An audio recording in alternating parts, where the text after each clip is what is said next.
하나님 말씀 고린도후서 3장 4절로 11절까지 말씀입니다. 고린도후서 3장 4절로 11절까지 찾으셨으면 함께 같이 읽겠습니다. 우리가 그리스도로 말미암아 하나님을 향하여 이 같은 확신이 있으니 우리가 무슨 일이든지 우리에게서 난 것 같이 스스로 만족할 것이 아니니 우리의 만족은 오직 하나님으로부터 나느니라. 그가 또한 우리를 새 언약의 일꾼 되기에 만족하게 하셨으니 율법 조문으로 하지 아니하고 오직 영으로 함이니 율법 조문은 죽이는 것이요 영은 살리는 것이니라. 돌에 써서 새긴 죽게 하는 율법 조문의 직분도 영광이 있어 이스라엘 자손들은 모세의 얼굴에 없어질 영광 때문에도 그 얼굴을 주목하지 못하였거늘 하물며 영의 직분은 더욱 영광이 있지 아니하겠느냐. 정죄의 직분도 영광이 있은즉 의의 직분은 영광이 더욱 넘치리라. 영광되었던 것이 더 큰 영광으로 말미암아 이에 영광될 것이 없으나 없어질 것도 영광으로 말미암았은즉 길이 있을 것은 더욱 영광 가운데 있느니라. 아멘. 오늘 말씀은 율법과 성령을 비교하는 그런 말씀입니다. 6절에 보면 율법, 거기 보면 그런 말씀이죠. 율법 조문으로 하지 아니하고 오직 영으로 함이니 율법 조문은 죽이는 것이요 영은 살리는 것이니라. 이 율법과 영을 지금 비교하고 있는데, 율법은 그 십계명과 또 모세가 준 그 율법을 이야기하는 것이죠. 모세를 통해서 이스라엘 백성들에게 전달되었는데, 율법이 처음 이렇게 전달되었을 때는 어떤 일들이 일어났습니까? 모두가 율법을 두려워하고 또 그 율법을 지켜야죠. 지키지 않으면 율법에 기록된 대로 정죄당하게 되는 것이죠. 그래서 율법을 어기면 벌이죠. 벌. 죄를 짓게 되는 것이고 죄의 대가는 벌, 또 생명이 되는 것입니다.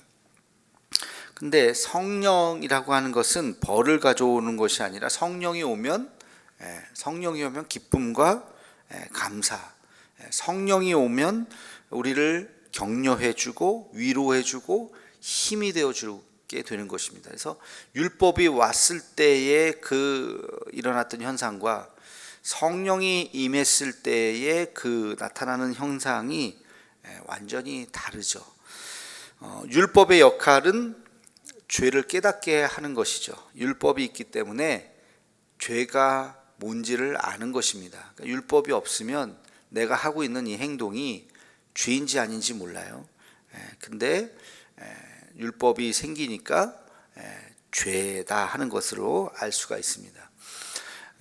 우리가 예를 들어서 그냥 그 아스팔트 길에 차가 선이 하나도 없으면 그럼 차선 위반을 하는 게 없겠죠.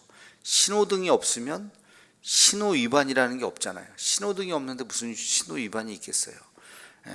실제로 인도 가니까 그렇더라고요. 신호등도 없고 차선도 없고 중앙차로도 없고 차들이 중앙차가 없는데 그냥 달려요.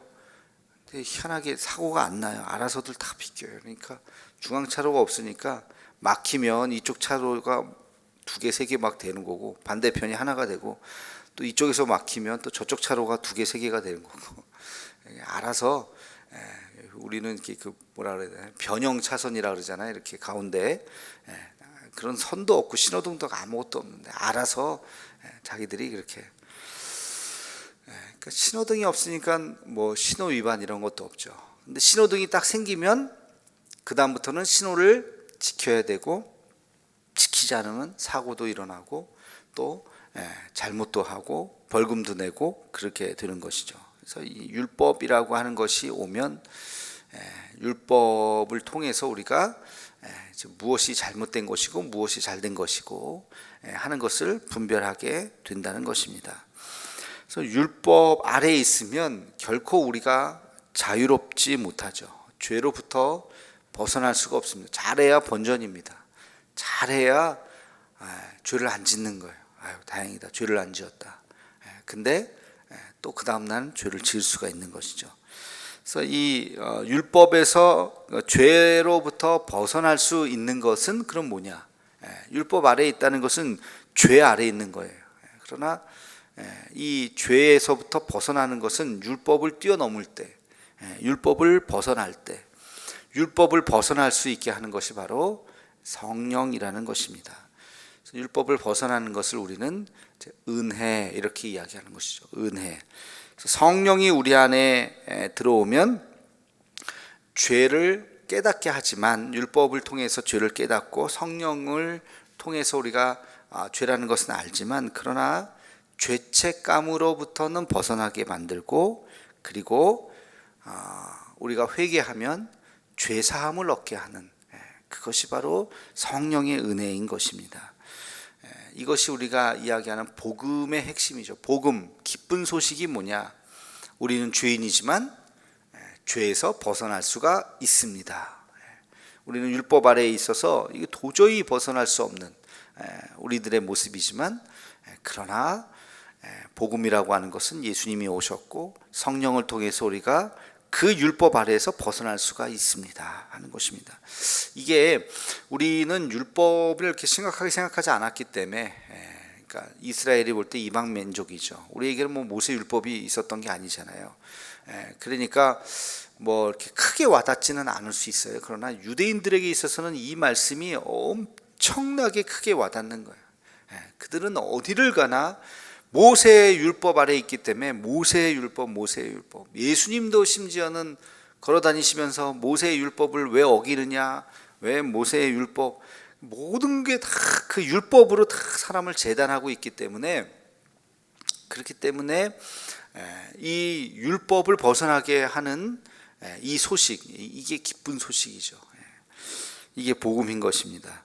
그래서 우리가 예수님을 믿는다고 하는 것은 바로 율법을 벗어나게 된다는 것입니다. 그래서 성령이 임하면 예수님을 믿고, 예수님을 믿는 순간 우리가 성령이 임하는 것이죠. 거의 이제 같은 용어라고 볼 수 있는데, 성령이 임하시면, 예수님을 우리가 믿게 되면 율법에서 벗어나서 자유를 얻게 되고, 은혜 가운데 나아가게 되고, 그리고 죄로부터 자유롭고 율법으로부터 자유로운 삶이 되게 되는 것이죠.